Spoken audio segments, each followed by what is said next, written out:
Positive జరిగేటప్పుడు, negative జరిగేటప్పుడు మన చుట్టూ ఉన్న ప్రకృతి సంకేతాల్లో దీపం ఇచ్చే సంకేతన భగవత్ సంకేతంతో సమానం అన్నమాట. అర్థమైందమ్మా?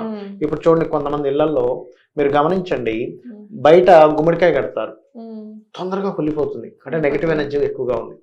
తర్వాత ఒక్కోసారి కుళ్ళదు, మనకి 1 month అయినా 2 months అయినా అలాగే ఉంటుంది. అది అంటే ఏమిటి? అక్కడ నెగిటివ్ ఎనర్జీ లేదని. అలాగే తులసి చెట్టు కూడా అంటే ఏమిటి? ఇంట్లో ఉండే తులసి చెట్టు, గుమ్మడికాయ, బయట కట్టేటువంటి గుమ్మడికాయ కానివ్వండి, ఇంట్లో మనకి చీమలు అప్పుడప్పుడు వస్తూ ఉంటాయి, వాటికి సంబంధించిన విషయం కానివ్వండి, ఇంట్లో బల్లి అరవడం కానివ్వండి, వీటన్నిటిని మహర్షులు మనకి ప్రకృతి యొక్క సంకేతాలుగా చెప్పారు. ఈ దీపం మంచి విషయమా లేకపోతే దానికి ఆల్రెడీ చాలా వీడియోలు చేశాను, చెప్తాను మీకు తర్వాత ఒక వీడియోలో. చీమలు అనేటువంటిది ఎర్ర చీమల, నల్ల చీమల, కండ చీమల అని రకరకాలు ఉంటుంది, రకరకాల ప్రదేశాలు బట్టి వస్తుంది.